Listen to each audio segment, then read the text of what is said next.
কি বিশৃঙ্খল অবস্থা! গোড়াতে এত গলদ থাকলে পরে কি হবে? না, ব্যাপারটা তো জানাতে হবে।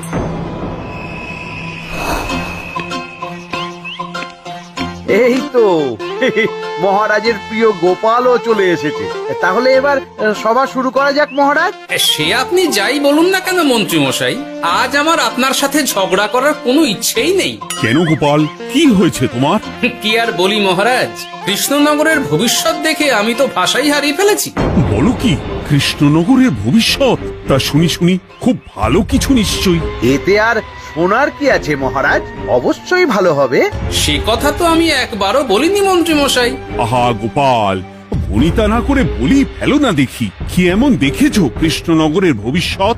তাহলে শুনুন, কৃষ্ণনগরের ভবিষ্যৎ ঘোর অন্ধকারে, মোটেই ভালো নয়। হ্যাঁ, বলো কি? কৃষ্ণনগরের ভবিষ্যৎ বলতে আমি ছোট ছোট ছেলে মেয়েদের কথাই বলছি। ওরাই তো আমাদের কৃষ্ণনগরের ভবিষ্যৎ। ঠিক কথা, কিন্তু তার সাথে অন্ধকারের কি সম্পর্ক?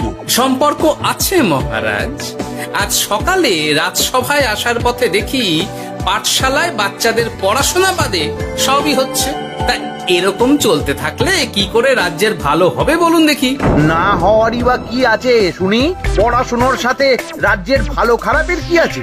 সত্যি মন্ত্রী হয়েও যে আপনি এসব কথা বলেন, ভাবলেও অবাক লাগে। গোপাল, মুখ সামলে কথা বলো। আপনিও তাহলে আগে বুঝুন, তারপর কথা বলুন। আবার শুরু হয়ে গেলে তোমরা। ক্ষমা করবেন মহারাজ, কিন্তু আমি তো কিছু শুরু করিনি। মন্ত্রী মশাই তো না বুঝে কথা বলছেন। আপনি বলুন মহারাজ, বাচ্চারাই তো সমাজের ভবিষ্যৎ। ওরা এখন যা শিখবে সেটাই তো পরে কাজে লাগাবে। ঠিক ঠিক, শিক্ষার গুরুত্ব অনেক, তাকে এত অবহেলা করলে তো চলবে না। সেটাই তো মহারাজ, একে তো সকলে পাঠশালায় আসে না, তার উপর যে কয়জন আসে তাদের মধ্যেও কেউ খেলে বেড়ায়, কেউ ঘুরে বেড়ায়, এসব হয়। বুঝলাম, কিন্তু রাজপণ্ডিত কিছু বলে না। কি করে বলবেন মহারাজ? উনি তো নিজেই ঘুমে ঢুলতে থাকেন। কি? আমি কালই রাজপণ্ডিতের সাথে এই ব্যাপারে কথা বলবো। কিন্তু শুধু রাজপণ্ডিতের সাথে কথা বললেই হবে না মহারাজ, তার সাথে এমন কিছু করতে হবে যাতে ছেলেপুলেরা রোজ পাঠশালায় খুশি মনে এসে পড়াশোনা করে। তার জন্য কি করা যায় বলো তো? আর তোমার কাছে কি কোনো উপায় আছে? থাকলে তো আগেই বলে দিত। এত সময় ধরে অভিযোগ করে যেত নাকি? আচ্ছা, আপনার কাছে কি কোনো উপায় আছে মন্ত্রী মশাই? মানে এখন নেই, ভাবতে হবে। তাহলে একটু চুপ করে থাকুন। ছাড়ো না গোপাল, তুমি বলো। আমি বলছিলাম, ওই বাচ্চাদের পাঠশালার প্রতি আগ্রহ আনার জন্য যদি একবেলা ভাত, ডাল, দুধ, ডিম ইত্যাদি খাওয়ানো যায়, তাহলে সেটা কার্যকর হবে বলে মনে হয়। অসম্ভব! রাজ্যের কত খরচ বেড়ে যাবে জানো? তুমি থামো তো মন্ত্রী, সব সময় খালি উল্টো কথা বলা। আমি একদম একমত গোপালের সাথে। কৃষ্ণনগরের উন্নতির জন্য আমি সব করতে রাজি।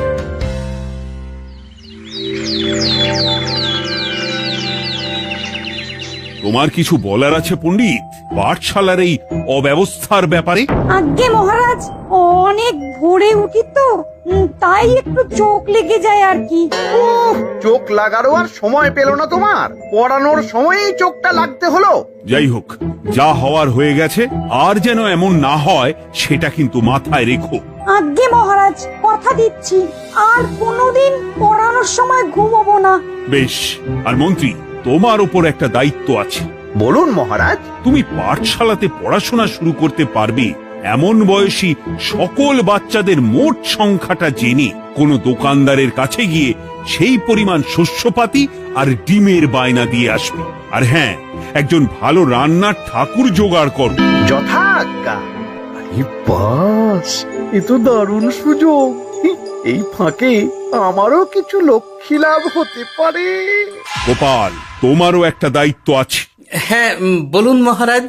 মন্ত্রী যে দোকানদারের কাছে সব জিনিসপত্র বায়না দেবে সেখান থেকে জিনিসপত্রগুলো নিয়ে তুমি রোজ পাঠশালায় পৌঁছে দেবে, কারণ এসব ব্যাপারে মন্ত্রীর ওপর আমার ভরসা নেই। ঠিক আছে মহারাজ।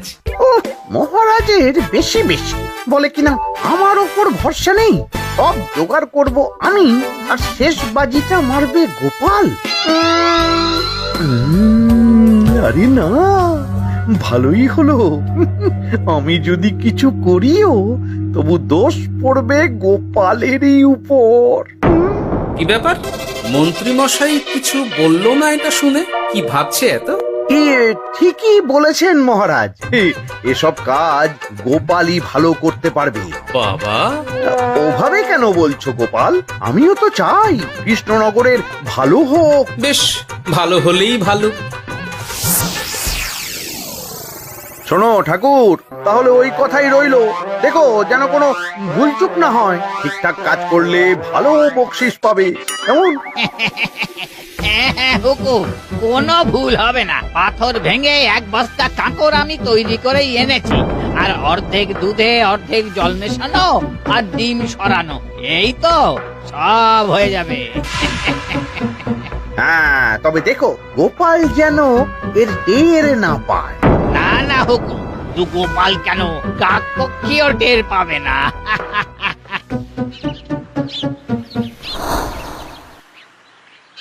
যাক বাবা, এবার শুধু জিনিসের দামটা মহারাজকে বাড়িয়ে বললেই কাজ হাসিল। এদিকে অতিরিক্ত মূল্যটাও আমার হবে, আর বাকি জিনিসগুলো বিক্রি করার পর সেই দামও আমারই হবে।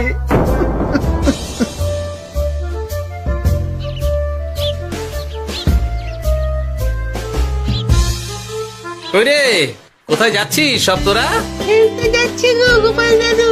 কাল থেকে অবশ্যই সব পাঠশালায় যাস, কিন্তু বন্ধুদেরও বলিস যেতে।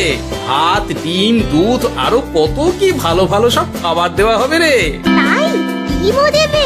হ্যাঁ রে, মহারাজ এই নতুন নিয়ম করেছেন। আমি নিজে গিয়ে জিনিসপত্র দিয়ে আসবো। কে মজা, আমি তো তাহলে রাত যাব পাঠশালা। আমিও যাব। বেশ দারুণ ব্যাপার হলো তো, এবার তো রোজ পাঠশালা যেতেই হবে। আচ্ছা বেশ, এবার চলি তাহলে।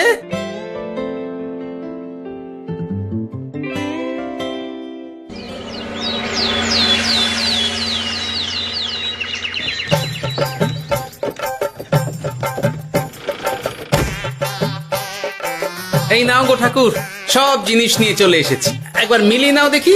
ঠিক আছে গোপাল দাদা, এখনই সব দেখে নিচ্ছি।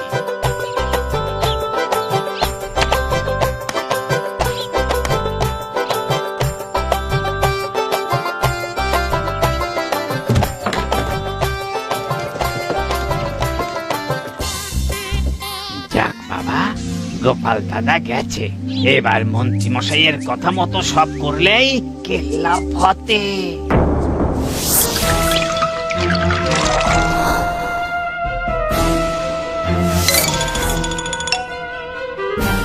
কই গো ঠাকুর? এই তো হুকুম, আপনার কথা মতো সব কাজ হয়ে গেছে। ওই দেখুন, ওখানে জিনিসগুলো রাখা আছে, আপনি নিয়ে যেতে পারেন। বাবা বাবা, খুব ভালো, খুব ভালো।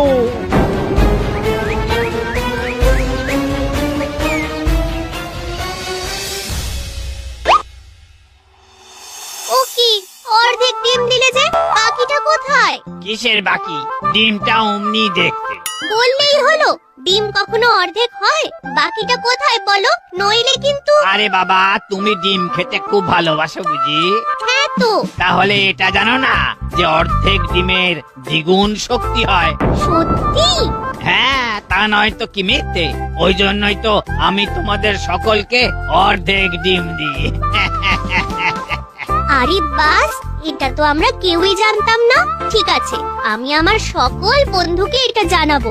যাক বাবা, বিশ্বাস করলো তবে, নইলে আর একটু হলেই ধরা পড়ে যেতাম।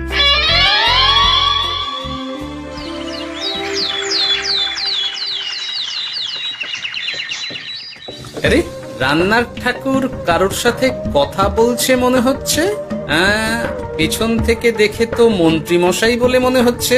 একটু কাছে গিয়ে দেখি তো। কি ব্যাপার?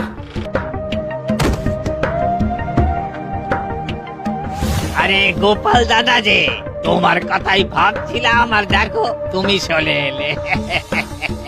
হুম, তুমি কি নিশ্চিত যে তুমি আমার কথাই ভাবছিলে? আমি তো তোমাকে কারোর একজনের সাথে কথা বলতে দেখলাম। আবার মন্ত্রী মশাইকে দেখে ফেলেনি তো? কথাটা বেফাঁস হয়ে যাওয়ার আগে আমাকে কথা ঘোরাতে হবে। কি গো বলো, এত কি ভাবছো? হ্যাঁ, ইয়ে, না না, এতে ভাবার আর কি আছে?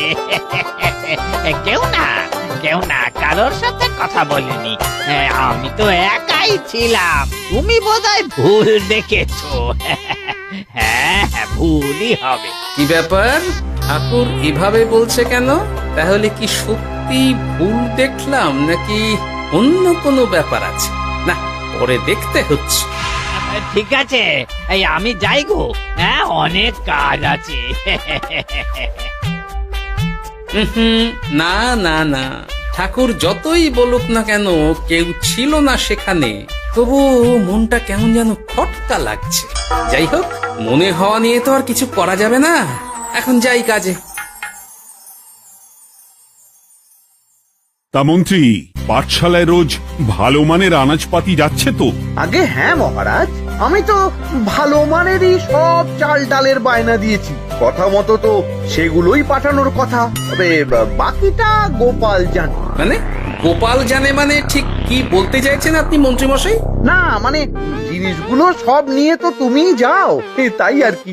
সেটাও করতে হচ্ছে, কারণ মহারাজ আপনার উপর ভরসা করতে পারেন না। গোপাল, ঠিক আছে, আমি বুঝতে পেরেছি। মন্ত্রী, সপ্তাহে সপ্তাহে জিনিসের দাম মিটিয়ে দিচ্ছ তো?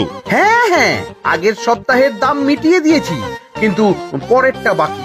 আর মহারাজ, বলছিলাম কি, পরের মাস থেকে জিনিসের দাম একটু বাড়তে পারে। কি হলো? মন্ত্রী মশাইয়ের এই ব্যাপারটা কেমন যেন লাগলো না, চোখে চোখে রাখতেই হবে।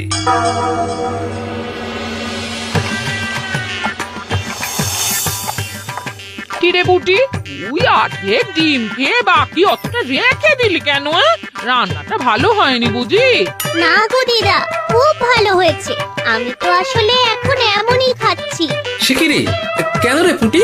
তোর তো ডিম খুব প্রিয় ছিল রে। এখনো ভালো লাগে। তাহলে পুরো ডিম খাচ্ছিস না কেন? এ বাবা, তুমিও জানো না, অর্ধেক ডিমের শক্তি গোটা ডিমের থেকে বেশি, মানে দ্বিগুণ শক্তি। কি বলে কি গো? এই, তোকে এমন কথা কে বলেছে রে? ওমা, কেন? পাঠশালার রান্নার ঠাকুর আমাদের তো রোজ অর্ধেক ডিমই দেয়, ওই জন্য আমি একদিন জিজ্ঞেস করেছিলাম, তখন বলল অর্ধেক ডিমের দ্বিগুণ শক্তি হয়। বলিস কি রে? এতদিন ধরে এসব চলছে? না, মহারাজকে জানাতে হবে।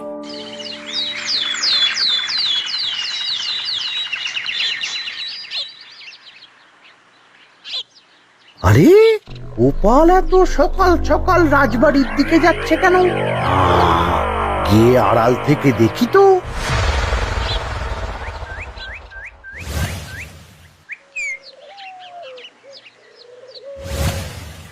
বলো গোপাল, কি হয়েছে? হঠাৎ কেন এভাবে একা দেখা করার কথা বললে? আসলে মহারাজ, আমি চাই না এই ব্যাপারটা মন্ত্রী মশাই জানুক, তাই একান্তে আপনার সাথে কথা বলতে চাই। কেন, কি হয়েছে? সব খুলে বলো। তাহলে শুনুন মহারাজ।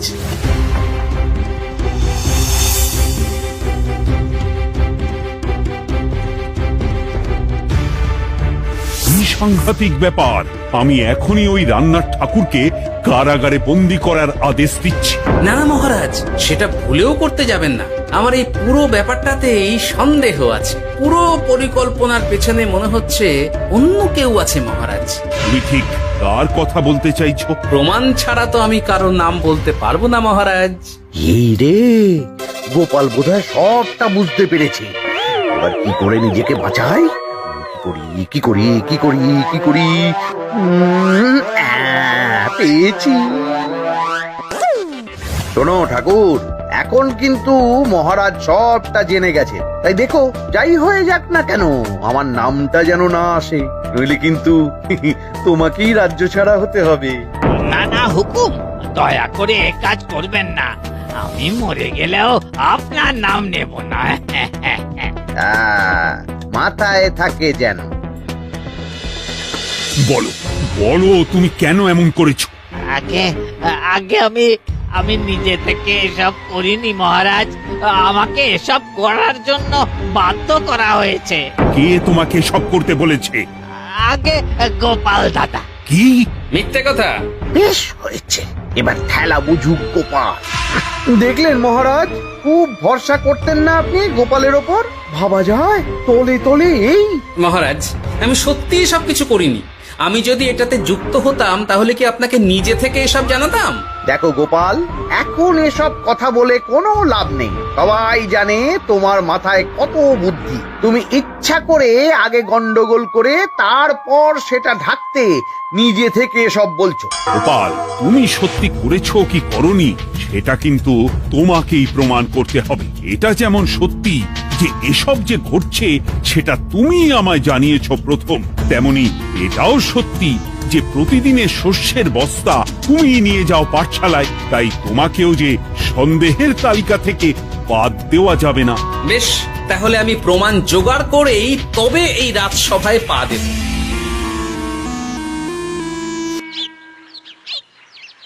আজকের পরে আমি আরো নিশ্চিত যে এসবের পিছনে মন্ত্রীমশাই যুক্ত আছে। এবার শুধু ওনাকে হাতে নাতে ধরার ব্যবস্থা করতে হবে। ও কি দাদু, তুমি এই সময় বাড়ি ফিরছো? হ্যাঁ রে, তোর দাদুকে আর চোরের অপবাদ দিয়েছে, তাই প্রমাণ জোগাড় না করে আমি রাজসভায় যাব না। কি বললে? তোমাকে কে চোরের অপবাদ দিয়েছে? কে আবার? ওই মন্ত্রী। কিন্তু আমার সন্দেহ হচ্ছে যে আসল চোর ওই মন্ত্রী। বাস, তাহলে আর চিন্তা কি?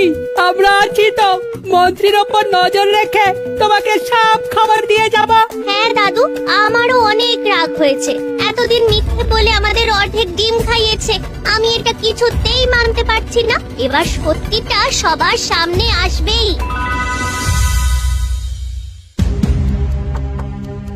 নাও নাও, আজকে চাল ডাল সব এই বস্তাতে আছে। এই নিন আজকের মূল্য। দেখো, অর্থটা কিন্তু বড় কথা নয়। তোমার যে রোজ বিক্রি বাট্টা বেড়ে গেছে, আর তার জন্যই তোমার তো আমাকে মিষ্টি খাওয়ানো উচিত।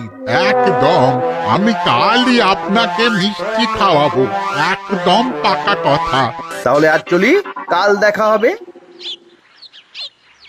দেখলি মন্ত্রী মশাই কি বদমাইশ। চল এখনই গিয়ে গোপাল দাদুকে সব বলি।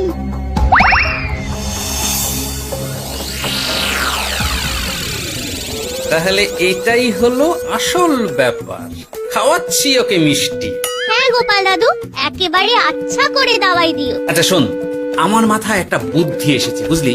কাল তোরা ওই পাশের গ্রামের দোকানদারকে কিছু একটা করে আটকে রাখবি, আর আমি সেই সুযোগে মন্ত্রীর সাথে দেখা করব। আচ্ছা, তুমি কোনো চিন্তা করো না। ঠিক আছে, তোরা এখন যা, আমিও একবার মহারাজের সাথে দেখা করে আসি।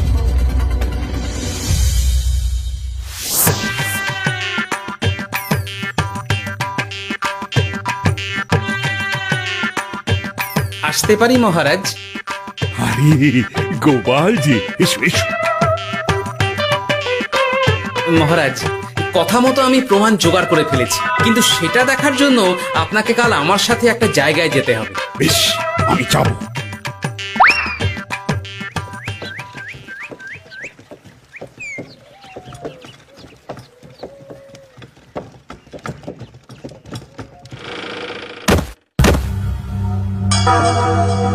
এই কি তুমি কে? আগে আমি মালিকের খুব বিশ্বস্ত কর্মচারী। আজ সকালে মালিক একটা অন্য কাজে ব্যস্ত হয়ে পড়েছে, তাই আমাকে পাঠালো। কিন্তু কথা মতো আপনার জন্য মিষ্টি পাঠিয়েছে। এই তাই নাকি? দাও দাও দাও দাও, শুনেছি তোমাদের গ্রামের মিষ্টিও নাকি খুব ভালো। হ্যাঁ, ওই আর কি।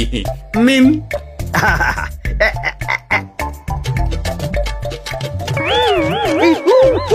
ওরে বাবারে, ওরে বাবারে, মরে গেলাম রে, বাঁচাও। কেমন চলে গেল, লাগছে চলে গেল। মন্ত্রী মশাই? গোপাল, তুমি? তোমায় আমি ছাড়বো না। এই যে গোপাল দাদু, আসল দোকানদার। আসল দোকানদার? এই রে, এবার কি হবে? তোমার কি আর কিছু বলার আছে মন্ত্রী? তোমার সব কর্মকাণ্ড আমাদের কাছে ফাঁস হয়ে গেছে। তোমার সাহস কি করে হয় কৃষ্ণনগরের ভবিষ্যতের সাথে এমন করার? ক্ষমা করে দিন মহারাজ, আর হবে না, ক্ষমা করে দিন। না না না না, শাস্তি তো তোমাকে পেতেই হবে। সেপাই, আজ থেকে মন্ত্রীকে রোজ সকালে 100 বার বেতের বাড়ি ও অর্ধেক খাবার দেওয়া হবে।